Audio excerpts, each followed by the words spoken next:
what's up, baby? We back again. Season 2, episode 2, Sweet 16, Coach. What's going on with you? What's happening, Coach? I'm Coach Bew, my main man, Coach TV behind the camera. We got Jay Talls on assignment. Part one of the greatest number twos, my man, Grandmama Larry Johnson for UNLV and the Charlotte Hornets.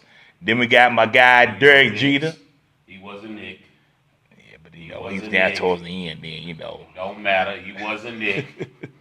All right, man. He's the New York Knicks. You probably could barely find some footage of that one.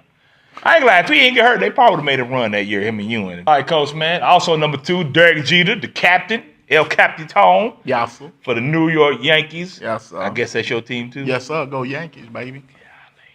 All right, also, man, got to give a shout-out to the guy, Prime Time. He won number 2 at Florida State. A lot of cats may not realize that's when Florida State was relevant in college football. Neon Dion, baby. And hold on, baby. Don't be throwing them shots out there like that. Talking about relevant. When we was relevant. We coming back. That's all right. Watch what we do this year. All right, Coach, what we got on topic today, man? Of course, the NCAA tournament, biggest thing going. Yes, what sir. we going with? Man, right now, let's look at these standings. Y'all the gang kind of putting it to us right now, Coach. You let me down, Coach. You let me down. You should have included TV and Justin in this, because right now, I ain't gonna lie. I came here prepared to tear up this and say, Pete, this is your bracket. But Pete's actually doing better than both of us, Coach. Yeah, man. Well, he's be done after this weekend, because Iowa State, he got them going all the way out, so he'll be done after this weekend. These 3 of the Final Four is missing. He's got 3 of the Final Four, but everybody else has 4 of their Final Four still remaining. So we'll see how everything goes after this weekend, Coach. Let me ask you a question, both of y'all. Coach TB's here with us too. Who's the most impressive team over the weekend? Oregon looked pretty impressive, man. Yeah, they do. Yeah, it looked pretty impressive. I ain't gonna lie, fellas. Carolina looked pretty good. Started off slow. Ain't play nobody. We look pretty good. I'm just saying. But I ain't gonna lie, man. A couple of games that stick out to me. Of course, the Duke game. Everybody fussed about the charge. Was it a charge? Was it a push? My thing is this. I can't stand Duke with all in me. But I'm gonna tell you this. I think Central Florida, UCF lost that game more or less than Duke won it. Cheat them out of it. That's what I feel like. The fact they had many opportunities. Shouldn't have came down to that. Yeah, like you're on a 2-on-1 break, you throw the alley, he drops it. To me, you're going to have good, simple pass, lay it up. There it is. I run and pull it back out and make them foul you and kill the clock. So, and let's look at these Sweet 16 games. You know what I'm saying? The first slate of games Thursday. Thursday night, man, I'm very interested, intrigued to see how Tennessee, like I had Tennessee going, making a run. So I definitely like Tennessee in this game. I got them going to the Final Four, beating Virginia. So I like Tennessee in that game. Don't be surprised to see Oregon give Virginia a game. Now, when I picked Virginia, y'all said that Virginia is not going to be able to handle athletes. And Oregon's probably one of the most athletic teams in this tournament. So it's going to be interesting to see how my Virginia Cavaliers don't let me down. Don't y'all let me down. Everybody's counting against you. Ain't nobody picking y'all to go this. I almost want to give you a Coach Bew pep talk, but I ain't going to do that. Just do what y'all need to do, baby. All right, man. Then we got Michigan and Texas Tech. I think that's going to be a good game. That's going to be a good game, too. So that definitely going to be a good one. Some definitely great games on slate. And then my Seminoles and Gonzaga. Like I told you earlier, I like Florida State over Gonzaga. I think Florida State's destined to make this little run. Now, you talk about athletes. They got athletes, and Phil Cofer is not playing. They missing him. Phil Cofer is missing out because his dad passed away. So hopefully he'll be back this week. I think it gives them another athlete. They're 2 of their best players come off the bench. Yeah. So, it's interesting how Leonard Florida Hamilton, State does. Man, I don't know how he keeps getting them kids that he gets, man. But my thing is, Leonard Hamilton get him over the hump, man. He's not Florida done State it. has always been athletic. And they can't get over the hump, but they can't get over the hump. Which Florida State team is going to show up? He's right there. That's true. Which Florida State team's going to show up? All right, now let's look at Friday's slate of games. You know what I'm saying? We got a good slate of games for Friday, too.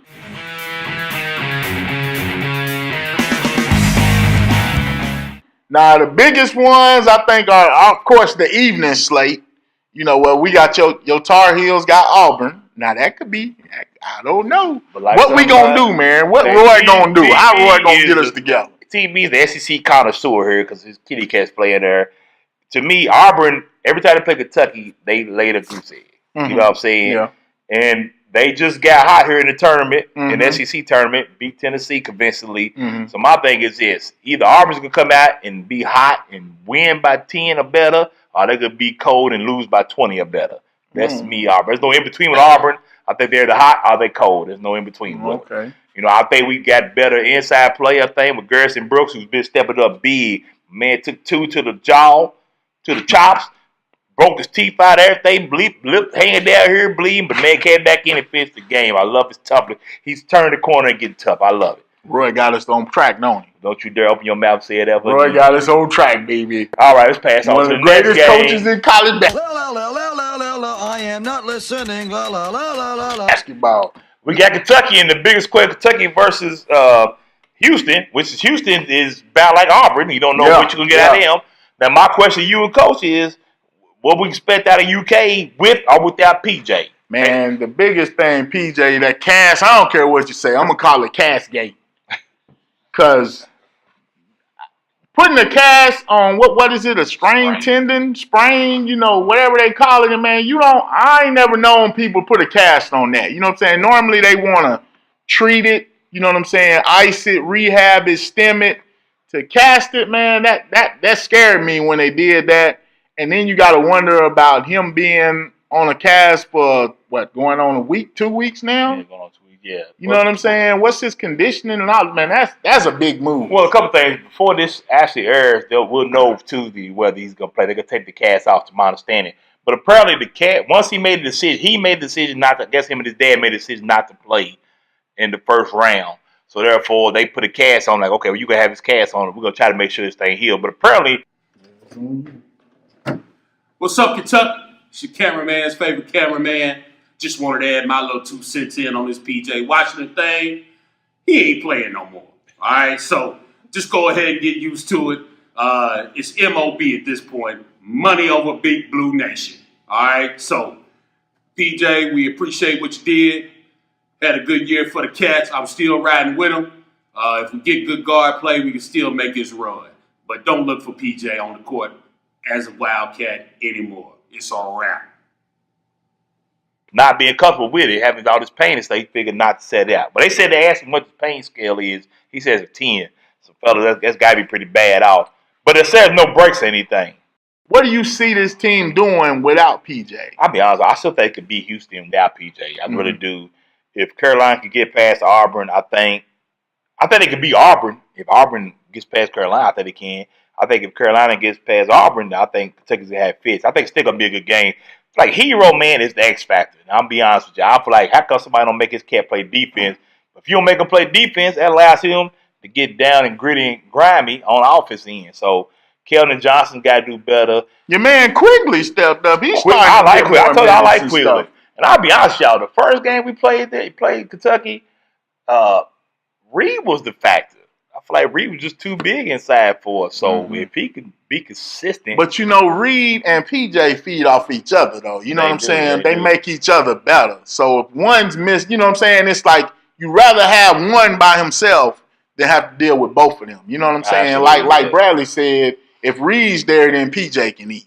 Yeah. You know what I'm saying? And then when PJ's eating, that makes Reed better. So they feed off each other, you know? Montgomery, Nick Richards, which I don't understand. Maybe TB can answer this. How can Nick Richards go from being, a nice looking player last year to kind of like, God, he's just like, you hate to see him come off the bench, you do sometimes, Kentucky fans do. Another Friday game that intrigues me is going to, of course, be Duke and Virginia Tech. Virginia Tech beat them early in the season without Zion. But they didn't have their best player. That's one of the best players starting point guard. So my question to you is, do you see this as an upset game?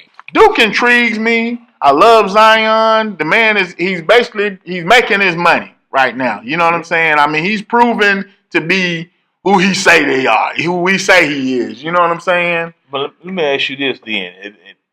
If y'all watch this Thursday, leave a comment. You can hit us up on Facebook, Instagram.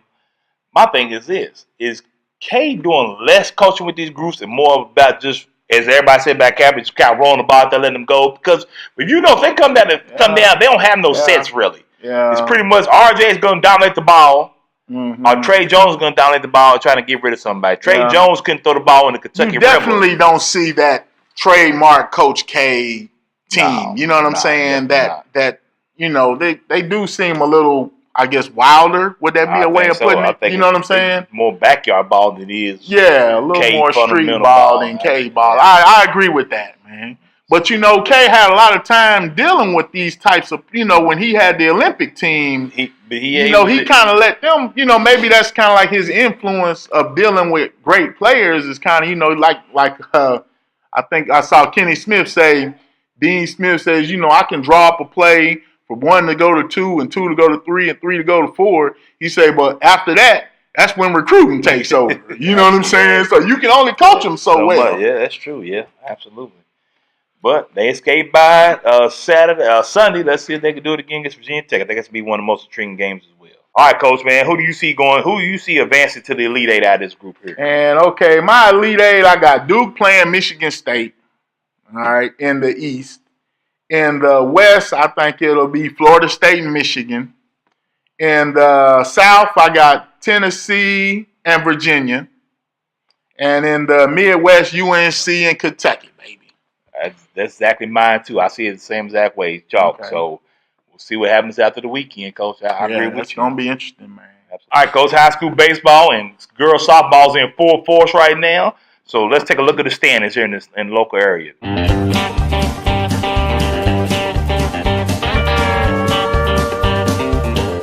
Look at them defenders looking impressive right now with a 3-1 record. I like that. Man, Tage Creek 5-0 right now. And I ain't gonna lie, Tage Creek's probably one of the most impressive teams. You got Tension the Kid, you got Byron Smith, Jr. the second. He's looking real good. He's already committed to the school. Don't count out Frederick Douglass. They got a lot of talent over too. But cats like Jaden Brown and Hayden Hunt. So it should definitely be a good season. That's be on the lookout for big things at a baseball park near you, baby. Softball too. Good luck to everybody this season. We're gonna bring in our second installment of Justin Kicks.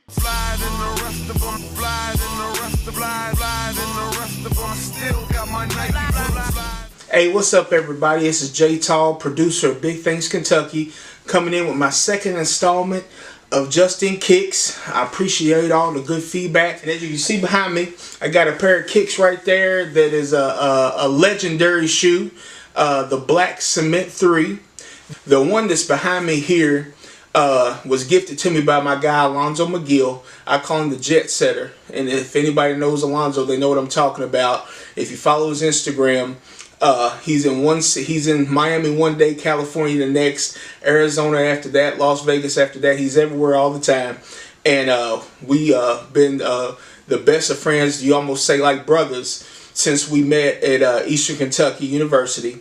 And he had gifted those to me. He had them sitting in the closet, and one day we was talking, and I was telling him the significance of still having a Jordan that had Nike Air on the back.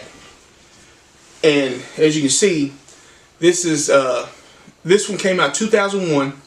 You can see the Nike Air on the back, starting to oxidize, the bubble's starting to break down a little bit. I mean, it's not a shoe that I can wear anymore, but like I said, it's a grail. It's something you want to have in your collection. And he had it just sitting in the closet. We was talking one day, and I said, man, I'd love to have a Black Cement 3 with the Nike Air still on the back. And this was probably about 5-6 years ago, and he was like, I think I just got one sitting there. And I was like, man, please go find that. So, and he dug through the closet and found them. I guess maybe end of 2017, early 2018, they re-released them. And they had released them before since the 2001, but this was the first time they released them again with the Nike Air on the back. To me, it's the pretty much the perfect shoe. Before this shoe came out, there was talks that Michael Jordan may leave Nike. He was in talks with Adidas. He had always kind of liked the Adidas shoe more. And what happened was, during the talks with Adidas, Tinker, who's the legendary designer of Jordan shoes, basically designed the shoe, got with Mike, they talked through it, and Mike fell in love with it, and this is the reason that Mike stayed at Nike. This is Jay Tall, Big Things Kentucky, sending it back to the guys in the studio.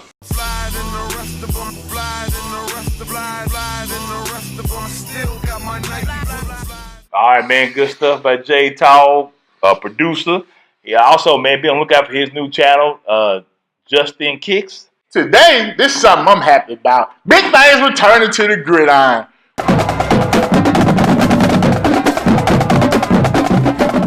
We're going to check out Madison Southern spring game. So we'll be down there tonight, ladies and gentlemen. The Eagles, be on the lookout for us next week for that recap of their spring game and looking at their upcoming season. All right, Coach. And this weekend, you had a chance to get out and see a play by a local director, Lamont Lawson. How'd that go? Man, that play was amazing, man. And I think the one thing I want to say is it was nice to see he sold out both his performances. And we got to talk with him at the end of Sunday's performance, the cast and crew. Here's a little special video of them saying thank you. Hey, first of all, let's just say we appreciate everybody coming out. Love y'all. Man, it's been amazing. It's been amazing. Look at this cast. Woo! Yes, sir. Thank y'all so much. Thank you all. We missing too, Xander, Mr. Robinson. And we killed it. It's all good. Yes. We sold out. Sold out. And the better feeling in the world. 2 days in a row. It was like a church revival in there. Yes, it was. For sure. Start telling me. Just Without the team. Or bang, bang. Be on the lookout, guys, for episode 2. Just kill it this summer. Point to the Sky is doing big things, guys. Oh, yeah. And I hope you guys stay a part of it, all right? Yes, sir. All right. I appreciate everybody out there. Everybody stay blessed. Have a great weekend. Man, that's good stuff. Y'all be on the lookout. I know they say they want to start selling DVDs. If you haven't seen it, check it out, man, so you'll be caught up when episode 2 comes out. All right, Coach. Looking forward to another exciting weekend of NCAA basketball. Hopefully my heels keep it rolling. I'll probably be a little bit unbearable in here. We make it through this 5 months. Y'all boys know. Probably be a little unbearable. I'm breaking back out the Carolina jersey, probably. All right, Coach, man. As always, yes, you be a living donor. I'm Coach Bew, my main man, Coach T behind the camera. Jay Tall, producer. Coach Trucker, anything else? Peace. Yes, sir.